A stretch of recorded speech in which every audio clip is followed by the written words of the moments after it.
자, 이번 시간에 79회 기출문제 보도록 하겠습니다. 문제 주식회사 국보라고 해서 나와 있는데요. 1번에 보시면 다음 거래 일반 전표 입력 메뉴에 추가 입력하시오라고 되어 있네요. 먼저 3월 11일 날짜에 보시면요. 당사는 확정 급여형 퇴직연금에 가입하고 있으며 가입한 퇴직연금에 대한 이자 20만 원 퇴직연금 계좌로 해서 입금되었다라고 되어 있습니다. 먼저 일반 전표 입력 클릭하시고 3월 11일 날짜. 일단 이건 뭐냐면 이자 수익이 발생됐는데 그게 퇴직연금 쪽으로 해서 다시 불입이 됐다라고 생각하시면 돼요. 자, 그러니까 회사 입장에서 여기에 차변 쪽으로 해서요. 퇴직연금 운용 자산이라고 해서 반영을 하겠습니다. 그게 이제 이자가 이 퇴직연금 쪽으로 해서 입금이 됐다라고 해서 표현하고 있기 때문에요. 여기 20만 원이고 그 다음에 대변 쪽으로 해서 이자 수익으로 반영하겠습니다. 이렇게 회계 처리하시고요. 이어서 3월 30일 날짜 보시면은요. 경영 지원팀 사원 구용이 제출한 다음에 지출결의서 내용을 정산해서 보통예금으로 지급하였다. 단 모든 거래는 자산이 아닌 비용으로 회계 처리하고 하나의 회계 처리로 전표로 처리하라고 되어 있습니다. 그러니까 이것도 개별적으로 건건히 입력하지 말아라라는 것이죠. 전체를 차변과 대변으로 구성해서 하나의 전표로 일관되게 반영하라라고 되어 있습니다. 그러면 거의 각각의 내용을 갖다 한번 살펴보시면요. 이렇게 되어 있어요. 전체 금액은 얼마냐면 34만 5천 원인데요. 적요란에 보시면 거래처 출장의 왕복 택시비가 있습니다. 자, 이거는 여비교통비죠. 여비교통비. 그런데 몇백 번대 코드를 써야 되느냐라는 것인데요. 여기서 경영지원팀이라고 되어 있으니까 800번대로 해서 선택하시는 거고요. 사무실 의자 구입한 비용이 10만 원이 있습니다. 이거는 이제 경우에 따라서 회사가 뭐 사무용품비라고 할 수 있고 아니면 소모품비라고 할 수 있습니다. 둘 다 정답이 된다라는 거 확인하시고요. 그러니까 자산 처리하지 않은 상태에서 전부 다 단기 비용 처리한다라고 보시면 되겠습니다. 회사의 선택에 따라서 둘 다 가능하다. 사무용품이나 소모품비. 그 다음에 경영지원팀 회식비라고 해서 22만 원이 있죠. 이거는 복리후생비죠. 복리후생비. 그래서 관련된 내용을 갖다 반영한다라고 하면 이렇습니다. 먼저 3월 31일 날짜로 해서 차변에 여비교통비라고 해서 금액을 택시비 2만 5천 원 반영을 하고요. 이어서 소모품비라고 해가지고 금액 10만 원 반영하겠습니다. 그리고 회식비라고 했었으니까 복리후생비라고 해서 22만 원 반영하고 나머지 대변 쪽으로 해서 보통예금 34만 5천 원 이렇게 반영하시면 되겠죠. 항상 이제 문제를 푼다라고 하면 여기 나와 있는 것처럼 몇백 번대 코드를 사용해야 되느냐 그런 것들이 단서가 될 만한 것들이 뭐 생산부, 공장이라든지 혹은 뭐 경영지원팀 혹은 마케팅부서, 영업부 이런 표현들이 있으니까 유념해서 관련된 내용을 갖다가 선택하시고 그에 따른 코드를 갖다가 반영해 주셔야 되겠고요. 자, 이어서 4월 18일 날짜를 보도록 하죠. 당사는 주 마중에게 제품을 공급하기로 계약을 하고요. 계약금 2천만 원을 보통예금 계좌로 해서 이체를 받았다라고 했었습니다. 그러니까 회사 입장에서는 계약조로 해서 계약금을 미리 받았다라고 했으니까 선수금이라는 부채를 써야 되겠죠. 확실한 것부터 먼저 하신다라고 하면 차변에 보통예금으로 해서 금액이 2천만 원 들어왔다라는 것이고요. 대변 쪽으로 해서 선수금. 거래처는 어딘가요? 마중이라고 돼 있죠. 마중이라고 선택하신 다음에 2천만 원 이렇게 반영하시면 됩니다. 계약금을 주다라고 한다면 선급금이라는 자산 처리하고요. 계약금을 받았다라고 했을 때 선수금 부채로 해서 입력을 합니다. 4월 20일 날짜 보시면 전개 회수 불능 채권으로 대손 처리했던 외상 매출금 440만 원의 부가세 포함이라고 돼 있어요. 절반을 현금 회수했습니다. 당시 대손 요건 충족으로 대손세 공제를 받은 바 있다라고 돼 있네요. 4월 20일 날짜. 자, 그러면 여기서 이제 좀 유념하셔야 될 부분이 있어요. 뭐냐면 처음에 대손세 공제를 받았다라고 했단 말이죠. 그리고 나서 다시 회수가 됐다라고 하면 이를 어떻게 처리해야 되느냐라는 것인데요. 이런 부분이 이렇게 좀 생각을 해야 되는 것이죠. 대손색 처리를 했다라고 한다면 이때 어떻게 해요? 이때 회사의 매출 세액 쪽으로 해서 금액이 어떻게 되냐면 이게 빠지는 것이죠. 세액 쪽에서 이제 빠지는 걸로 표시가 되는 거고요. 만약에 대손 처리되었던 부분이 회수가 되었다라고 했을 때 부가가세 신고서상에 얘는 어떻게 되냐면 플러스된 숫자로 해서 반영이 돼야 됩니다. 다르죠? 왜냐하면 그 서식을 가만히 보시면 대손세 가감이라고 돼 있어요. 그러니까 경우에 따라서는 마이너스가 나올 수도 있고 지금처럼 회수가 됐다라고 하면 플러스 형태로 해서 금액을 반영해 줘야 된다는 거죠. 자, 그러면 우리가 회계 처리한다라고 하면 어떻게 되느냐? 이렇게 하셔야 돼요. 일단 전기에 대손 처리됐던 게 회수됐다라고 하면 대손 충당금으로 쓰는데 그 중에서 부가가세법상 대손세 공제를 받았다라고 한다면 사실상 어떻게 해요? 매출세액 쪽에서 걔를 갖다가 차감했다라고 생각하시면 돼요. 그런데 다시 얘를 갖다가 회수됨에 따라서 플러스된 형태로 해서 반영해야 되기 때문에 그러면 매출 쪽의 세액이 더해지는 걸로 해서 개념을 잡으신다라고 하면 이때 대변 쪽으로 해서 부가세 예수금으로 이제 반영을 해야 된다는 거죠. 자, 내용을 잠깐 정리하면 이렇습니다.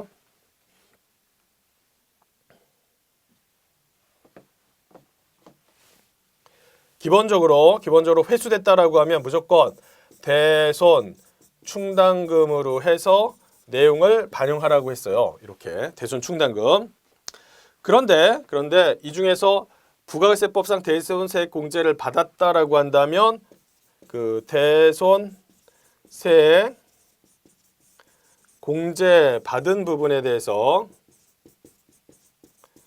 회수했다라고 한다면 이때는요. 부가세 예수금으로 해서 처리하셔야 됩니다. 예수금. 자, 이 부분 주의하셔야 됩니다. 왜 그러냐면 우리가 이제 대손세 공제를 받았다라고 했을 때 거의 숫자가 마이너스가 뜨잖아요. 마이너스 했다라는 것은 매출세액 쪽에서 뺐다라는 얘기거든요. 그런데 그게 다시 일부가 회수됐다라고 하면 그 뺀 것을 다시 더해줘야 돼요. 더해주려면 사실상 매출세액을 플러스하는 역할이 발생이 돼야 되니까 그럴 경우에는 제품 매출이 발생됐을 때 대변 쪽으로 해서 발생되고 그에 따른 부가세 예수금이 표시가 되잖아요. 그래서 여기 있는 부가세 대급금이 어디에 나타나냐면 대변 쪽으로 해서 나타난다는 겁니다. 아주 정형화돼 있어요. 정형화돼 있어요. 자, 그러면 내용을 정리한다라고 하면 아무런 언급 없이 단순하게 과거에 대손 처리됐던 게 다시 회수가 됐다. 단계에 그러면 대손 충당금 전체를 쓰면 되지만 만약에 과거에 부가세법상 대손세 공제를 받은 부분이 있다라고 한다면 그 부분에 한해서 회수된 금액은 어떻게 처리한다? 부가세 예수금 이렇게 반영하셔야 됩니다. 요거 아주 정형화된 틀이 있으니까 꼭 기억하셔야 되겠습니다. 이렇게 두 가지로 이완화된다. 만약에 대손세 공제를 받았다라고 한다면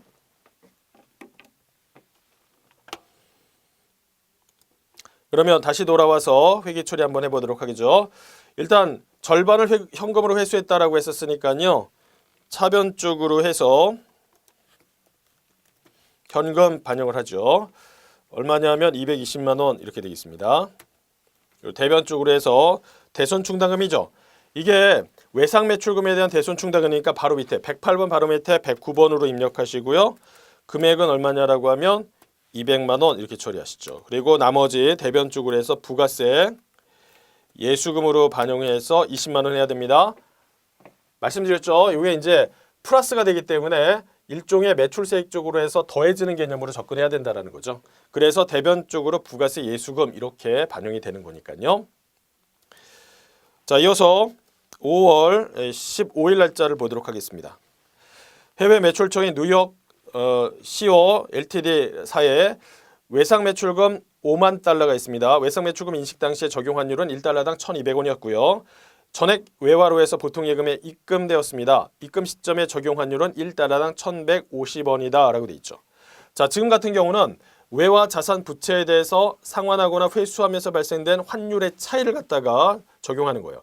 그러니까 우리가 기말 시점에서 환율에 대한 평가를 했을 때는 환산이라는 개념이 들어가지만 지금 여기서는 실질적으로 뭔가 상환하거나 회수하면서의 환율 차이가 나타났으니까 외환 차익, 외환 차손 이 내용으로 해서 개정 과목이 들어가야 됩니다.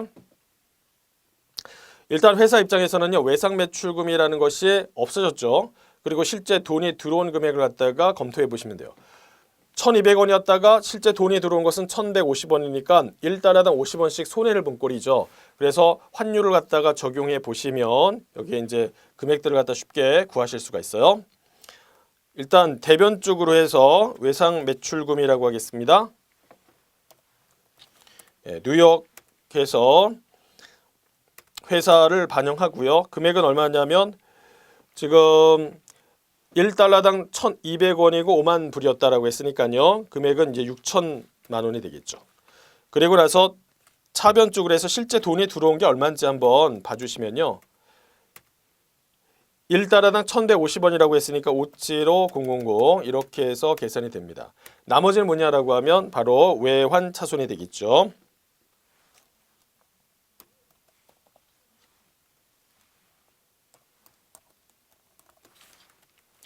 외환 차손이라고 해서 입력하시면 돼요. 그러니까 여기서는 어떻게 되는 거예요? 1,200원에서 1,150원을 뺀 금액에다가 곱하기 5만 달러 이렇게 되겠죠.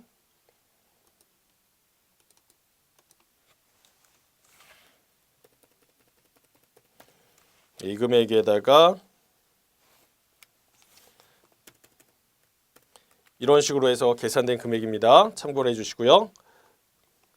이것도 마찬가지로 아주 정형화되어 있죠. 그러니까 잘 내용을 갖다가 이해하셔야 되겠습니다.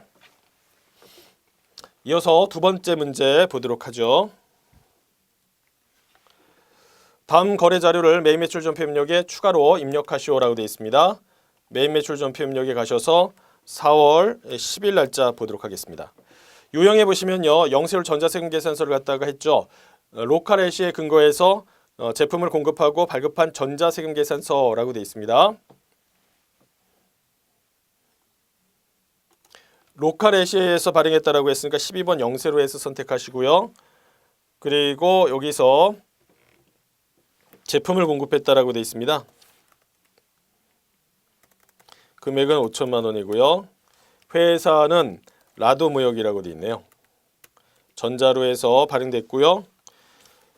영세를 보시면 3번 내국신용장 구매 확인서에 의한 공급하는 재화가 되겠습니다. 그리고 나서 분기에 보시면은 외상 미수금이라고 되어 있어요. 그러니까 외상으로 처리를 하시면 여기서 차변에 외상 매출금, 대변에 제품 매출 이렇게 해서 입력이 되는 것이고요. 자, 이번에 4월 22일 날짜 보도록 하겠습니다. 국내 거주자인 알렉스 거래처 등록하라라고 되어 있죠. 코드 600번 외국인 등록번호가 제시되어 있습니다. 당사가 생산한 마이크를 갖다가 11만 원 공급 대가로 해서 판매했습니다. 대금은 현금으로 수령하고요. 현금 영수증을 발급하였다라고 되어 있네요. 그러면 현금 영수증을 발행했으니까 여기서 현과로 해가지고 입력을 하시고요. 품목에서는 제품이라고 하겠습니다. 그 다음에 금액은 공급 대가로 해서 11만 원이니까 카과, 현과, 건별 이런 것들은 전체 금액을 넣어주시면 프로그램이 알아서 나눈다라고 했었죠. 그 다음에 여기에 십자가 좌측에 보시면 십자가 해가지고 엔터 하시면 다 000 이렇게 뜨죠. 그래서 알렉스라고 해서 엔터 하시면은 이 공급처 코드가 나와 있습니다. 근데 여기서 내용 갖다 이제 수정하라는 것이죠. 보시면 600번으로 해서 이제 바꾸고요. 이 부분을 수정하도록 하겠습니다.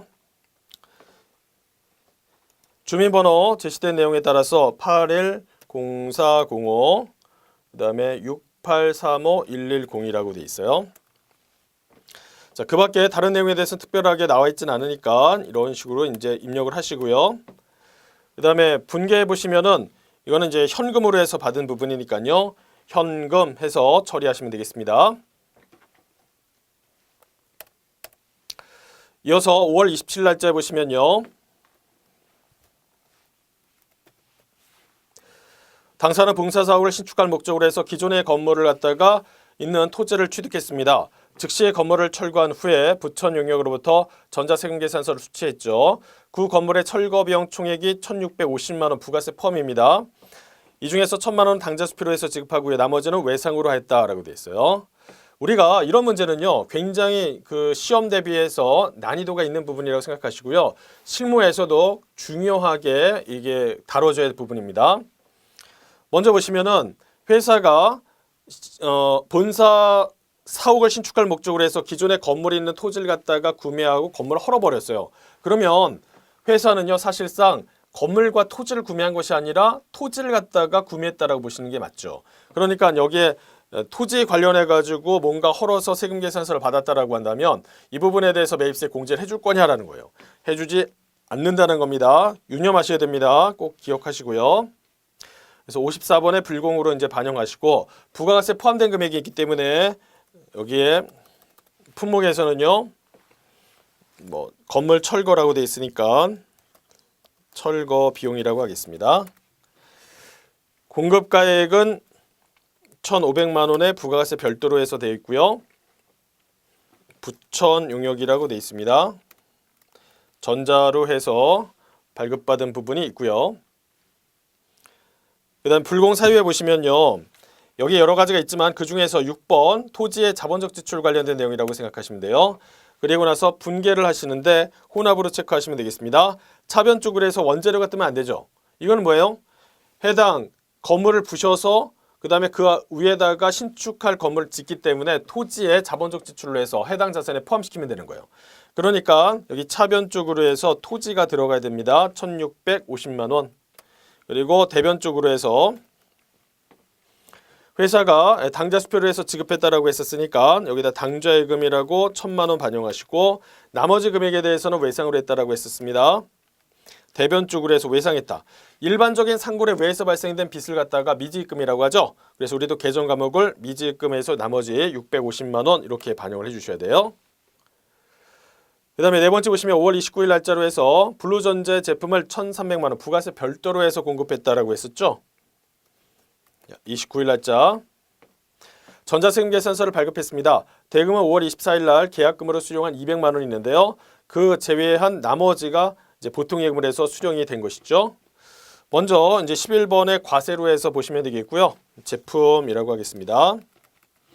금액은 부가세 별도라고 했으니까 1,300만 원에 130만 원, 블루전자 그리고 전자세금 계산서가 발급이 됐고요. 분계에 있어서는 혼합으로 체크를 하겠습니다. 그러면 대변 쪽으로 해서 제품 매출이 발생이 될 것이고요. 차변 쪽으로 해서 일단 예전에 200만 원 수령한 금액이 있었으니까 얘는 뭐예요? 먼저 받은 거니까 계약금 쪽으로 선수금이라고 해서 처리가 되는 것이었죠. 그 선수금이 거래가 종료가 됐기 때문에 이걸 대체하는 분계를 합니다. 그래서 차변에 선수금이라고 해서 처리를 하고요.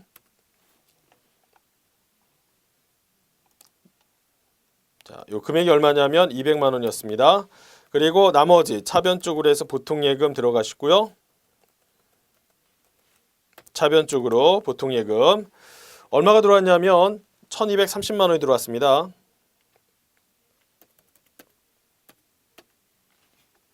자, 1,230만 원 해가지고 입력을 하시면 되죠.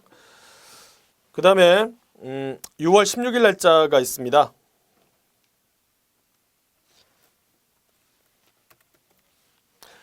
요행해 보시면 신축 중인 회사 건물의 공사비로 주 스투키에 5,500만 원 부가세 포함해서 보통예금에서 지급하고요. 전자세금 계산서를 발급받았습니다. 대금은 이제 건물은 이제 언제 완공 예정이에요? 요거는 지금 당장이 아니라 향후에 5월 31일 완공 예정이고요. 세금 계산서는 세법상 공급 시기에 따라서 발급받은 것으로 해서 가정을 하고 있습니다. 그러면 이 건물은 아직 완성이 안 됐죠. 그러면 그 완성되기 전까지 어떠한 계정 과목을 해서 처리를 할 수가 있느냐? 건설 중인 자산이라고 해야 됩니다. 51번 쪽으로 가셔가지고요. 여기에서 건물 공사비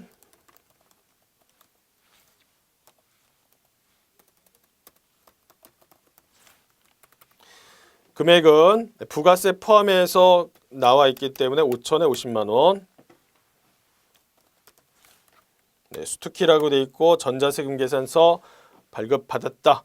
그리고 분계에 있어서는 혼합으로 해서 이제 체크하도록 하죠. 차변에 이거는 건설 중인 자산으로 이제 보시면 돼요. 네, 이렇게 하시고 대변 쪽으로 해서 대금 결제 수단이 어떻게 됐냐면 보통예금에서 지급했다라고 했었으니까 여기에 보통예금으로 5,500만 원 이렇게 반영하시면 되겠습니다. 자, 이어서 문제 3번에 보시면 부가가세 신고와 관련했을 때 다음 물음에 답하시오라고 되어 있네요. 일단 나가시고요.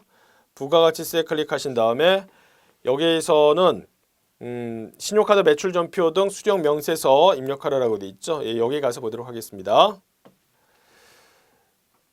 이익이 예정이라고 했으니까 7월에서 9월이 되겠고요. 제시된 내용을 보시면 7월 15일 날짜로 해서 원재료 구입할 때 법인카드로 결제했습니다. 단순히 이렇게만 나왔다라고 하면 이것이 이제 여기서 그 대상이 될 수 있지만 뒤에 뭐라고 되어 있냐면 세금 계산서를 수취했다라고 되어 있어요. 그럼 뭐예요? 먼저 세금계산서에 대해서 발급받아서 그걸 처리한 것이고 그에 따른 대금 결제를 사후적으로 가서 다시 긁은 거란 말이죠.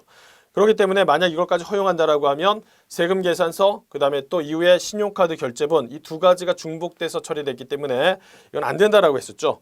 그렇기 때문에 7월 15일 날짜의 내용에 대해서는 공제 대상이 아니다 보시고요. 8월 10일 날짜 보시면 사무실 복합기 톤을 구입했습니다. 현금 영수증으로 해서 가능하죠.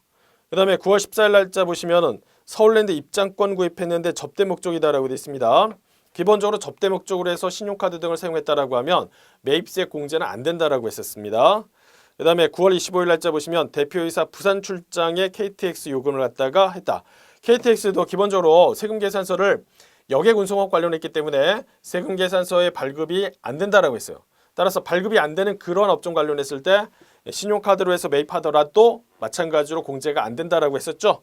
따라서 제시된 내용 중에서 8월 10일 날짜에 사무실 복합기 토너 구입만이 어떻게 해요? 여기에 이제 반영할 수 있는 내용이라고 생각하시면 됩니다. 그러면 내용 입력하시면요. 8월 10일 날짜로 해서 현금 영수증이라고 돼 있죠. 현금 영수증 1번 체크하시고 공급자 아컴사라고 돼 있습니다. 아컴사. 자, 아컴사 내용들을 반영하시고요. 그래서 조회하셔가지고 공급자가 있으면은 그 내용으로 이제 반영하시면 되겠습니다. 만약 제시되어 있지 않다라고 한다면 직접 입력을 하는 방식으로 하셔도 되고요. 아니면 뭐 조회하는 게 좀 귀찮다라고 하면 직접 또 반영하시는 것도 가능하니까. 그 다음에 카드 번호로 해서 내용이 나와 있습니다. 자, 근데 카드 번호는 여기서 이제 구체적으로 이제 뭔가 제시되어 있진 않아요. 그러니까 걔를 이제 지나치고 거래 건수가 있고 공급가액이 75,000원 그리고 세액이 7,500원 이렇게 해서 반영하시면 되겠죠. 자, 빠져나오고 저장하고 나오겠습니다. 두 번째 보시면 다음 자료를 이용해서 이익의 확정 신고 기간에 대한 부가세 신고서를 작성하라. 단 주어진 자료에는 고려하지 말아라라고 되어 있네요. 이익이 확정이라고 되어 있으니까요. 신고서 10월에서 12월이 되겠습니다. 1번에 보시면 매출처별 세금계산사업표상의 금액이 공급가액이 1억 원이다. 부가세 별도라고 돼 있잖아요. 그러니까 1번 난이 입력돼야 될 게 여기에 들어가는 거죠. 여기에 이제 1번 난이 반영이 되는 거고요. 이어서 카드 매출과 현금 영수증이 있고 현금 매출이 있습니다. 신용카드와 현금 영수증 관련했을 때 여기에 들어가는 거고 그냥 현금 매출이 있다라고 하면 4번 난에다가 반영을 해야 되는 것이죠. 그 다음에 네 번째 보시면 필리핀 수출액 관련했을 때 선적일자의 환율을 적용해서 반영하는데 이거 직수출이잖아요. 따라서 6번 날에 이제 반영을 합니다. 직수출은. 5번에 보시면 대손세 공제를 받았던 외상 매출금이 회수가 되었다라고 했으니까 기본적으로 회수된 부분에 대해서 부가세 관련했을 때는 어디다 넣어요? 대손세 가감난 쪽으로 해서 반영을 하되 주의하실 거 대손이 발생됐다라고 하면 마이너스가 되지만 지금 대손이 발생된 것이 회수가 됐다라고 했으니까 여기다 숫자를 어떻게 해요? 그냥 플러스인 상태로 해서 입력을 하셔야 된다는 거죠. 6번에 보시면 매입처별 세금계산사업표상의 금액은 공급가액이 7,000에 부가세 별도로 되어 있고요. 그 다음에 7번이 중요하죠. 접대비 관련된 공급가액이 1,000만 원의 부가세 별도가 포함되어 있습니다. 그러니까 여기 나와 있는 접대비 관련된 내용에서는요. 위에 여기 일반 매입 쪽에다 다 반영하고 그리고 나서 밑에 가서 16번 난에다가 공제받지 못할 매입세액으로 또 반영을 해야 된다는 거죠. 그 다음에 여덟 번째 보시면 예정신고 미환급세액이 50만 원이 있습니다. 우리가 예정신고할 때 일반적인 경우다라고 한다면 이때 부가세 관련했을 때 환급해주지 않는다라고 했었죠.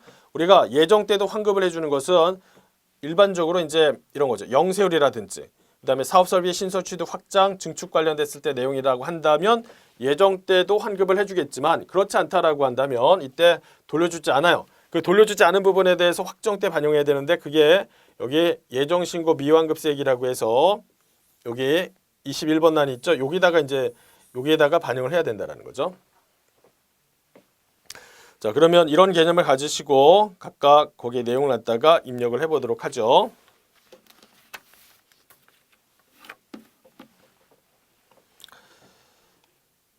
자, 우선 이제 과세의 세금 계산서 발급분 관련해 가지고 입력을 하겠습니다. 이거는 1억의 부가세 별도라고 돼 있고요.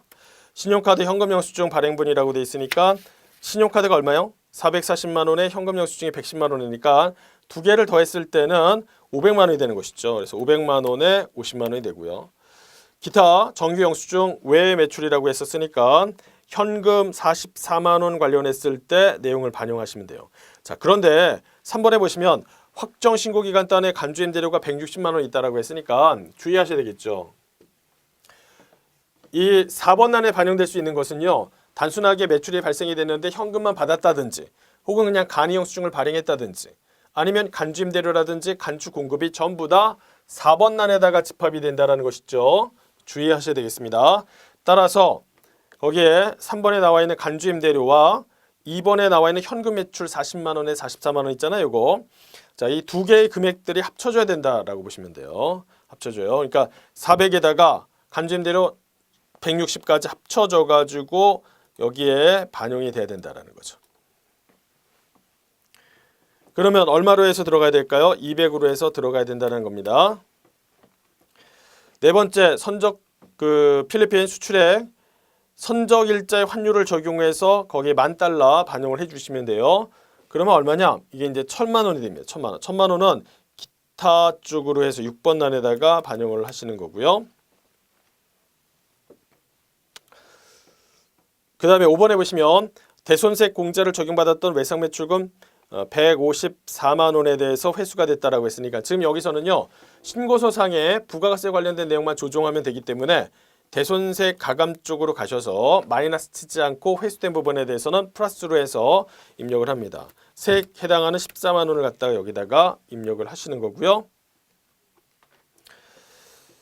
그 다음에 매입처별 세금계산서계표상의 금액이 공급가 7천만 원의 VAT 별도라고 되어 있습니다. 그래서 여기 7천만 원 넣고 700을 만들어줘야 되겠죠. 불공이 들어갔다라고 하면 주의하셔야 되겠습니다. 여기에 입력할 때 공제 여부를 떠나서 일단 세금계산서 받은 모든 금액들은 다 포함되어야 된다라고 했어요. 주의하셔야 되겠죠.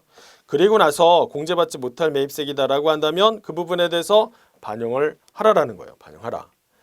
자, 이게 얼마냐면 접대비 관련했을 때 내용들이 있죠.